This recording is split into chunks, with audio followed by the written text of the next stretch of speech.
Hi, welcome to your astrology forecast for February 19th to February 25th, 2015.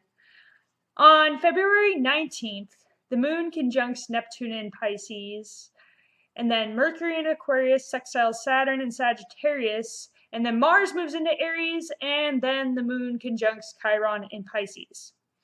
So, with the moon conjunct Neptune in Pisces, this helps us to get in touch with our intuition, and it's a great day for daydreaming, meditation, and dreaming up ideas, as well as paying attention to your dreams and paying attention to symbolism and signs from the universe. And yeah, and basically you can feel everybody else's emotions that are around you more likely. You'll be extra empathic on that day. But it's also just great for tuning into yourself and feeling into what has been happening under the surface for you in terms of, dreaming and all that stuff too. All right, Mercury in Aquarius sextiling Saturn in Sagittarius is basically helping us to bring our ideas into form, and more awesome insights should come to you, especially if you meditate.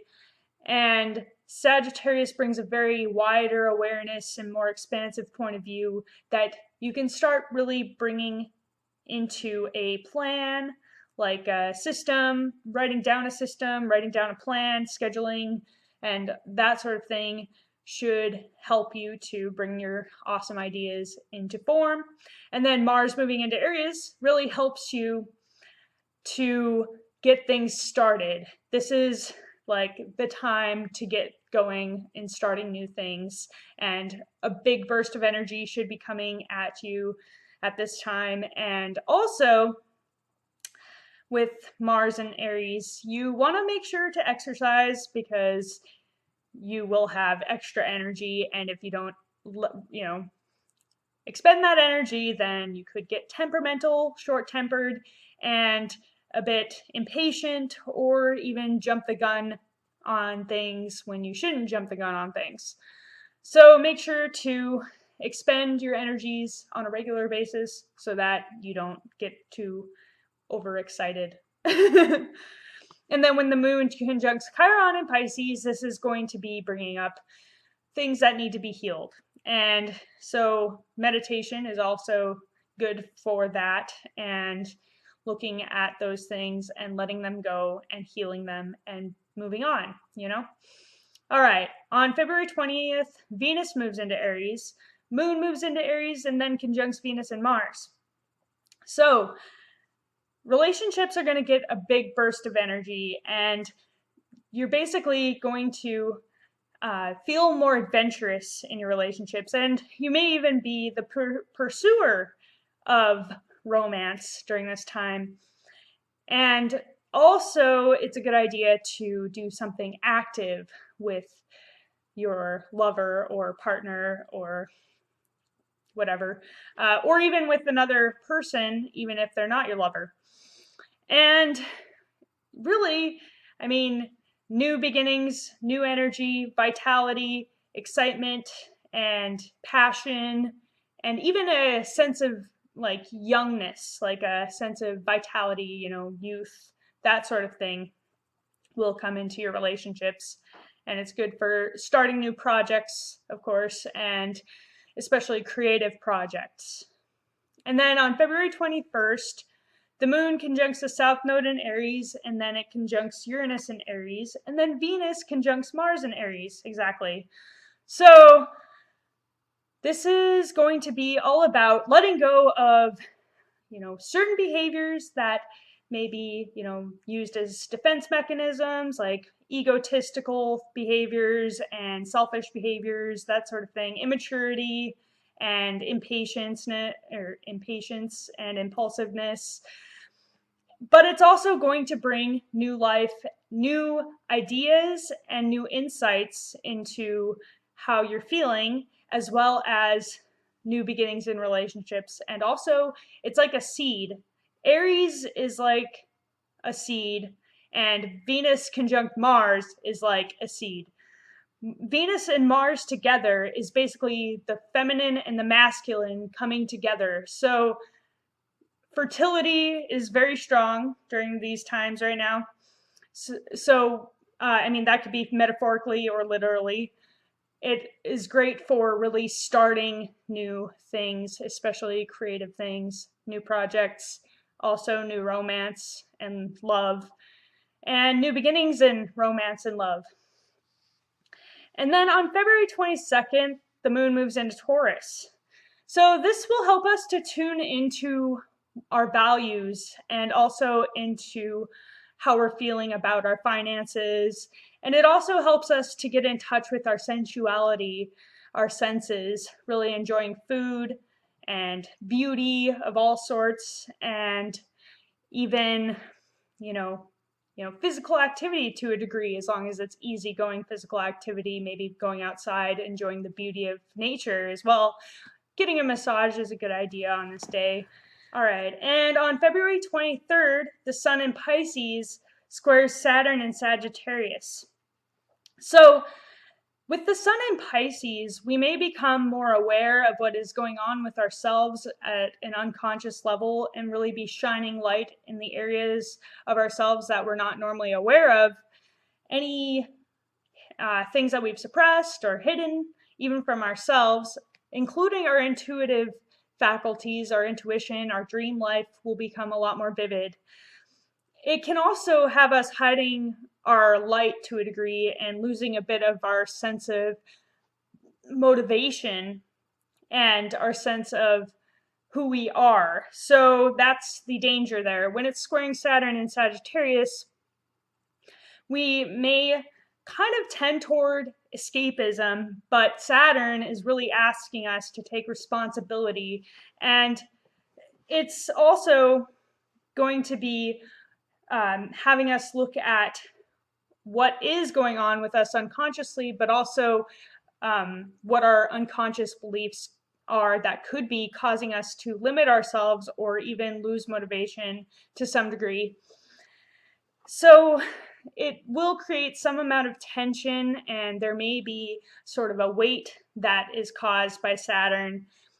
And the best way to deal with this is to actually focus your energies on taking care of the things that you've been trying to escape, and even facing parts of yourself that you've been trying to escape, and looking at those parts of you and some of those beliefs as well that you just, have been trying to run from. So it can be somewhat uncomfortable, but it also, Saturn only does really what is necessary for your growth and maturity. And then on February 24th, Venus in Aries trines Saturn in Sagittarius, and then the moon moves into Gemini. So Venus in Aries trining Saturn in Sagittarius could be making our relationships have that same vitality, sense of adventure, but it also makes it more solidified, maybe making a commitment more in relationships. It also could kind of, ask us to be more responsible and mature in our relationships. And it's interesting, since Venus and Aries isn't necessarily, known for its maturity, but it is known for its childlike wonder and excitement and adventure. So there's still that there, but Saturn's asking us to really be a bit more mature and responsible in that. So you can enjoy some of that, but also, don't abandon the responsibility aspect. All right, and then Moon in Gemini allows us to communicate our emotions from a very detached point of view and be able to look at, both sides of the coin and be able to find a good middle ground. So it's good for hashing out emotional stuff and finding a commonality in that. And on February 25th, the moon in Gemini opposes Saturn in Sagittarius, and they both square the sun and Neptune in Pisces, creating a T-square as well as a first quarter moon. So All right, so new ideas are coming at us, and we can really feel kind of emotionally subjective about those ideas. With it opposing Saturn and Sagittarius, it may be asking us to kind of step back from that a little bit, look at what our beliefs are. Maybe certain beliefs are causing us to hold on too tightly, or maybe we're holding on too tightly to those beliefs. This could create some tensions when it comes to conversations about those sorts of things, beliefs and ideas. And when they square the Sun and Neptune in Pisces, this actually might mean that we might be bending a little bit to allow for other people's influence to come through, to where we're almost being somewhat self-deceptive or deceptive even towards people. And while it's good to be open to other people's points of view, it's also important to maintain your own sense of self and what it is you actually do believe in. So it's interesting because it will help us. The Sun conjunct Neptune, which will also happen on that day, will help us to really meld and flow and go with the flow more, which is good for the most part. And it's, good that it's happening at this time, because that's always, these things are meant to happen, right?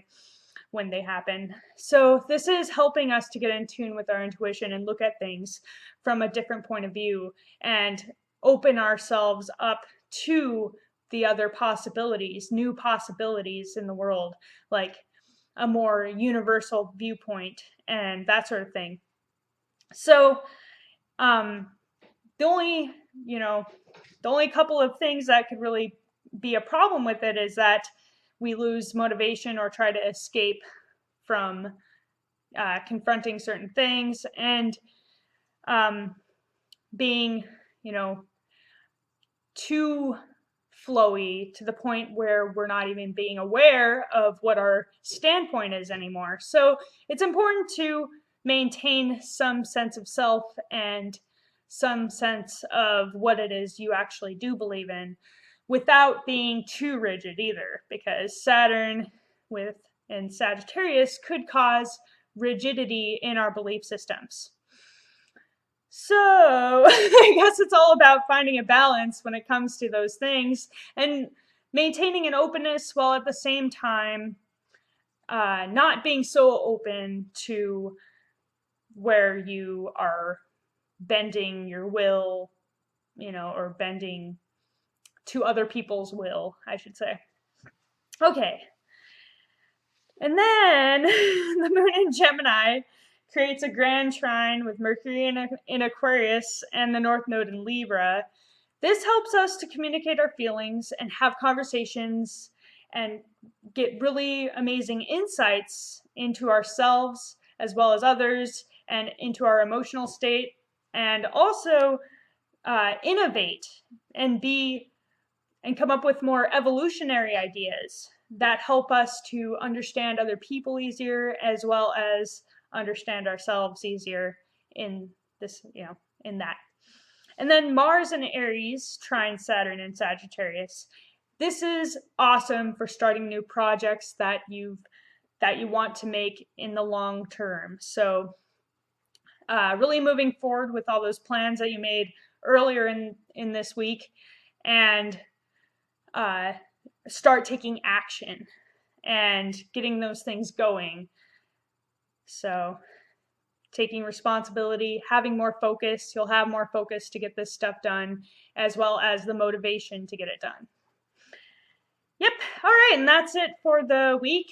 Thank you for watching this video. If you liked it, make sure to like it, subscribe, comment, and share. And I'll be back soon with another video.